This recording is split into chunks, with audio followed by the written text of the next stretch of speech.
Alors, je sais pas vous, mais moi, quand j'ai commencé le mining, pour moi, le mining, c'était ça. Un fichier BAT qu'on téléchargeait, qu'on modifiait un peu sur Windows et qu'on lançait. Alors, c'est bien gentil, mais il y a des mots. Il y a bloc, on parle de difficulté, on parle de DAG. Et puis, concrètement, il fait quoi, ce truc? À quoi ça correspond? Alors, on parle souvent de calcul. Ouais, on a tendance souvent à dire que ça fait un certain nombre de calculs sur la carte graphique. Mais concrètement, à quoi ça correspond? Alors, il y a quelques mois, j'ai fait des recherches, j'ai essayé de comprendre l'algorithme, et je vais essayer de vous l'expliquer de manière tout à fait claire et limpide aujourd'hui. Pour ça, je suis tout simplement allé sur le GitHub de la blockchain Ethereum, et je suis allé sur l'algorithme Etage. L'algorithme Etage est donc allé dans le fichier de GitHub etage.go, et je suis allé lire un petit peu à gauche à droite l'algorithme pour essayer de comprendre à quoi ça correspond. Des termes nous parlent. On parle de blocs, on parle de difficulté, on parle de DAG, etc., etc. Mais concrètement, comment ça fonctionne? Pour ça, je vais utiliser deux choses. Des petites images, qui sont celles qui sont ici en blanc, qui sont tout simplement celles tirées tout simplement de ce document-là. Donc en fait, du GitHub de la blockchain, enfin de l'algorithme Etage. Et en parallèle, et c'est ce que je vais plutôt expliquer, cette image, cet encart noir vient d'où? Il vient tout simplement du wiki de l'algorithme Etage, donc en fait wiki de la page wiki de la blockchain Ethereum. Pourquoi est-ce que je vais en parler de manière primaire? Parce qu'en fait, tout simplement, il est dans un langage qui est très simple à comprendre, le Python, alors que celui-là, je ne risquerai pas à dire quel langage c'est, peut-être du Solidity, mais concrètement, c'est beaucoup plus complexe à capter. Alors, prenons les choses ligne par ligne et vous allez voir qu'en fait, on comprend très facilement. Alors, on va définir une fonction qui s'appelle mine, et puis cette fonction va prendre 4 arguments. La full size de la database, donc du DAG, le dataset, le header, on s'en fiche, c'est pas important, et la difficulty. Alors la difficulty, juste pour rappel, en gros, la difficulté est un nombre qui va varier, en gros, toutes les semaines, sur une blockchain donnée. Donc sur la blockchain sur la blockchain Ethereum, pardon, elle varie régulièrement. Et en fait, elle varie en fonction du hash rate présent sur toute la blockchain. Plus il y a de hash rate, plus la difficulté va grandir, et moins il y en a, plus la difficulté est faible. Pourquoi? Puisque comme vous devez sûrement le savoir, une blockchain donnée va créer un certain nombre de blocs toutes les, par exemple, 10 secondes. Donc s'il y a une seule personne qui va miner, il faut que cette personne, quand elle mine 10 secondes avant d'obtenir son bloc, d'obtenir tout le reward de ce bloc, et de passer ensuite au suivant. Par conséquent, du coup, ce qui va se passer, c'est qu'il faut que le calcul qu'il fasse, que cette personne fasse toute seule, soit très compliqué pour tenir 10 secondes. Par contre, s'il y a beaucoup plus de personnes, ces beaucoup plus de personnes vont devoir toujours valider le bloc en 10 secondes, pour ensuite se partager le reward du bloc, mais surtout, comme ils vont tous faire un travail à gauche, à droite, du coup, il va falloir partager ce calcul en le nombre de personnes. En fait, quand je parle du nombre de personnes, c'est pas tout à fait le nombre de personnes, c'est plutôt un coefficient, un ratio qui s'appelle la difficulté. Donc, ok. Ligne 3. Target, alors, on va lire juste après ce que c'est, mais pour l'expliquer concrètement, la target, c'est en fait un nombre randomisé, donc c'est-à-dire pris au hasard, que votre carte graphique va devoir trouver. Ce nombre en gros correspond au travail qui vous est envoyé par le serveur, et vous ne pouvez pas le savoir en amont, vous ne pouvez pas le trouver comme ça, sauf si vous avez beaucoup de chance. C'est un nombre qui est un entier, donc int, et qui est compris entre 0 et 2 puissance, donc 2 étoile 256, ça correspond à 2 puissance 256. Donc ça, c'est un nombre qui est absolument considérable, auquel on va venir soustraire 1. Pourquoi? J'en parle dans 2 petites secondes. Et puis ce nombre, en fait, on le voit ici, il y a 2 barres juste sur le côté. En fait, on va prendre cette valeur, 2 puissance 256 moins 1. Moins 1 est juste ici. Et en fait, on va venir la diviser par la difficulté du réseau. Par conséquent, ce nombre est extrêmement grand quand il y a peu de personnes qui minent, donc que la difficulté est faible, et ce nombre est beaucoup plus petit quand il y a beaucoup de personnes qui minent, et donc que la difficulté est grande. Ce qui est logique, confère ce que je disais il y a quelques minutes. Et donc du coup, cette cible est un nombre qui vaut entre... D'ailleurs, j'aurais dû ici écrire entre... Et bien du coup, il vaut entre 0 et 2 puissance blabla. Alors, en fait, 2 puissance 256 moins 1, c'est pas quelque chose de pris de manière random. En fait, dans la ligne de 348 sur le GitHub de Etash, on l'observe ici, max, donc la target, comme c'est le même nom, et bien du coup, en fait, on voit max uint 256. C'est quelque chose utilisé en informatique. En fait, le max uint 256, c'est le plus grand nombre entier qui est en fait une puissance de 2, donc puissance 2 puissance 256, de telle manière à ce que ce nombre, lorsqu'il tient dans un fichier, correspond en fait à 8 octets. Et donc, par conséquent, c'est ce qui a été choisi lors de la création de cet algorithme, qu'on divise par la difficulté du réseau pour cette ligne numéro 3. Concrètement, si on prend la valeur de la difficulté du réseau actuel, alors moi j'ai pris ce que j'obtenais sur 2Miners, c'est-à-dire 12,98 pétahash. Qu'est-ce que je dis? Ouais, 12,98. Hop, j'ai fait une petite bêtise. Je vais modifier du coup directement. Hop, 12,98. Alors, cette valeur, elle fluctue toutes les semaines. C'est peut-être pas la même aujourd'hui, ce sera pas la même demain. 12,98, ce qui correspond à 19 millions de milliards. On va dire presque 13 millions de milliards, c'est considérable, mais en même temps, 2 puissance 256 moins 1, ça l'est bien plus. Lorsqu'on fait ce calcul, la target, eh bien du coup, elle vaut concrètement, si on fait notre calcul, elle vaut 2 puissance 256 moins 1, que je vais venir diviser par le hash rate en hash de notre réseau, ce qui vaut à peu près du 9 fois 10 puissance 60. Pourquoi est-ce que j'avais une valeur qui était différente ici? Parce que j'avais pris pour une autre blockchain. On peut faire le calcul concrètement, c'est pas une valeur du tout qui est importante, qui nous intéresse, mais par contre 10 exposant 60, 10 puissance 60, c'est 10 avec 60 zéros après, autrement dit c'est un nombre absolument considérable.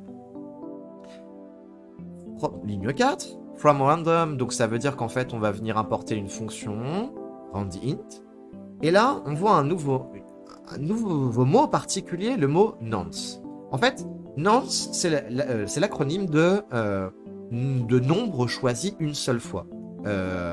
Number search once. Et en fait, ce nombre, c'est concrètement le nombre que votre carte graphique va faire varier. Alors du coup, ce nombre est un nombre entier, un rand int, donc un integer, c'est un entier, randomisé, compris entre 0 et 2 fois 64, donc 2 puissance 64. Donc concrètement, nonce est compris entre 0 et 2 puissance 64, donc est compris entre 0 et ce gros pâté que je ne vais même pas me risquer à lire, mais qui doit être à peu près 18 milliards de milliards. Ok. Donc la target, c'est le truc déjà défini par le bloc, et donc ça, on n'y touche pas. La carte graphique le cherche. Et nonce, en gros, c'est le nombre qu'elle fait varier pour chercher la target. Donc l'objectif est de savoir à quel moment nonce va valoir exactement target. Quand je dis nonce, c'est la valeur de nonce, va valoir exactement target. Quand je parle de target, c'est la valeur de target. Ok. Alors, while, ce qui veut dire tant que, eh bien, tant que la fonction Hashimoto full, dont je ne vais pas parler parce que c'est une fonction qui est très moche et puis on peut passer et gagner du temps là-dessus, eh bien, cette fonction, elle prend toujours le full size, la dataset, le header, comme la fonction mine, et elle prend en référence nonce. Eh bien, en fait, ce qui se passe, c'est que ça va vérifier une condition, c'est ce while.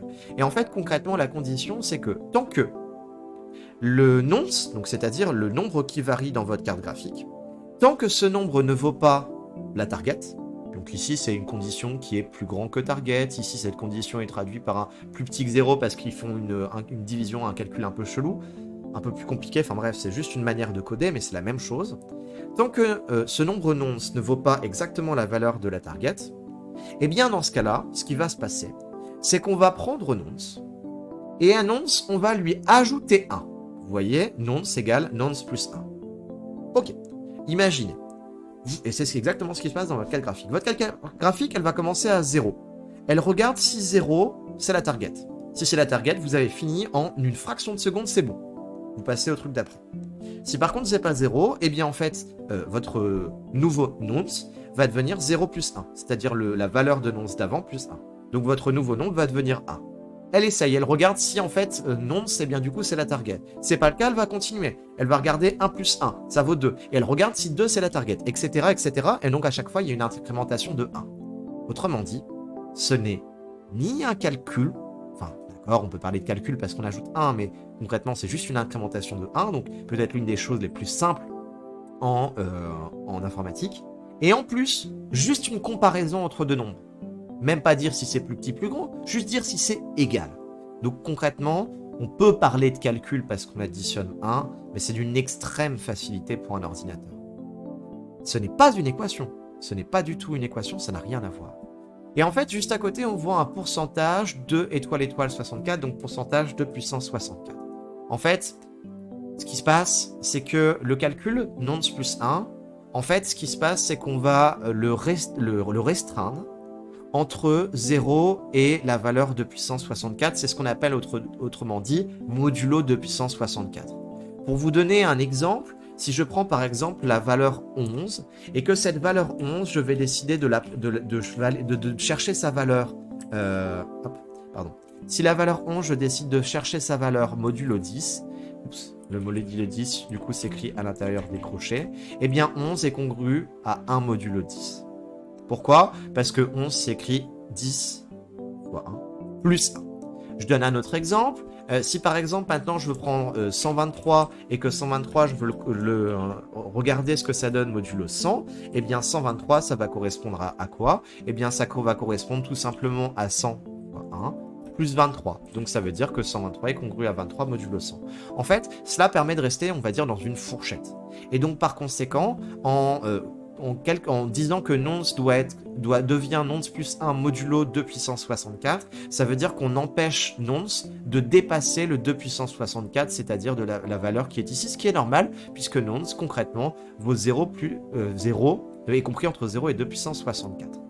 Alors, concrètement, que se passe-t-il?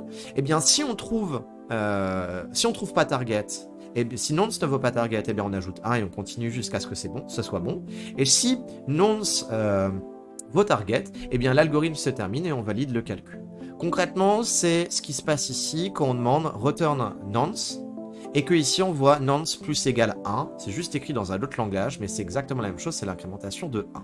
D'ailleurs, j'en ai pas parlé, mais on voit dans un autre fichier sur le GitHub de Hetash que nonce est un uint64. Donc en fait, nonce est un entier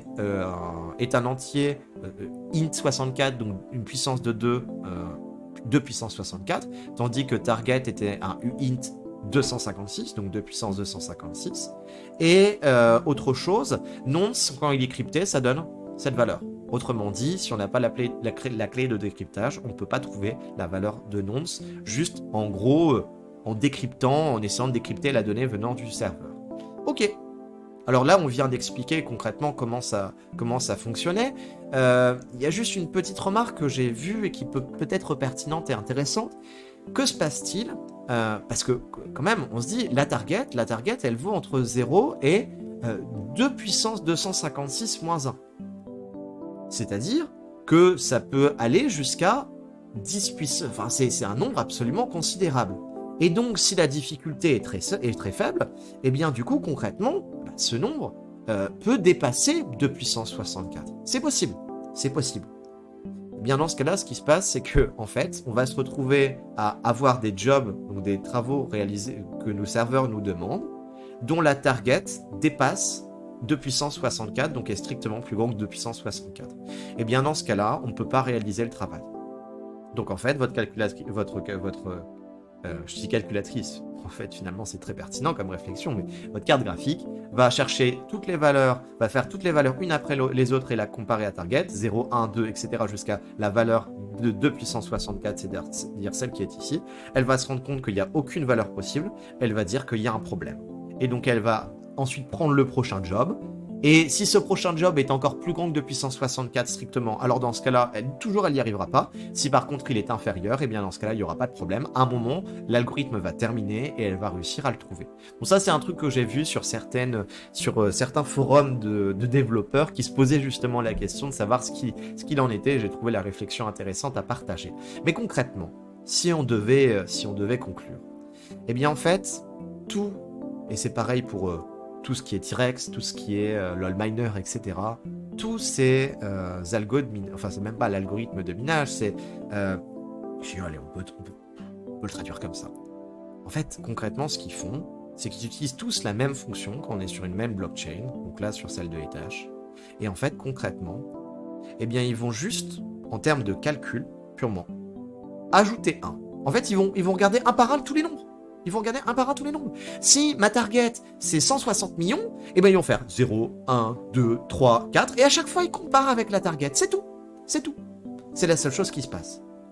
Dans de rares cas, ils viennent à devoir faire un calcul modulo 2 puissance 64 pour être sûr qu'on est bien dans la bonne tranche et que là, le nombre s'est bien compris entre 0 et 2 puissance 64. C'est tout. Autrement dit, j'aimerais juste faire tomber un mythe, qui est le mythe de dire que les cartes graphiques, lorsqu'elles minent, réalisent des calculs compliqués, très complexes, ou bien résolvent des équations extrêmement compliquées. C'est faux. Les cartes graphiques ajoutent 1 et vérifient si c'est le même nombre qu'un nombre donné au départ. C'est-à-dire que concrètement, à un élève de 6ème, on pourrait demander, ah mais je dis 6ème, mais en fait ça pourrait être même moins, parce que concrètement la numération des nombres entiers, bon ça c'est une petite déformation professionnelle de prof de maths, mais ça se fait en classe de CM2 et de 6ème en cycle 3. Et bien concrètement, on pourrait donner la target à un élève de 6ème ou de CM2, et lui dire tu prends les nombres les uns après les autres, et tu vérifies, et tu vois si ça correspond à la target ou pas. C'est juste ça qu'elle fait. Et à chaque fois, tu prends les nombres, les uns après les autres. C'est tout. Et bien, finalement, ça m'a permis de comprendre que l'algorithme et ce qu'est en train de faire la carte graphique, c'est sacrément con.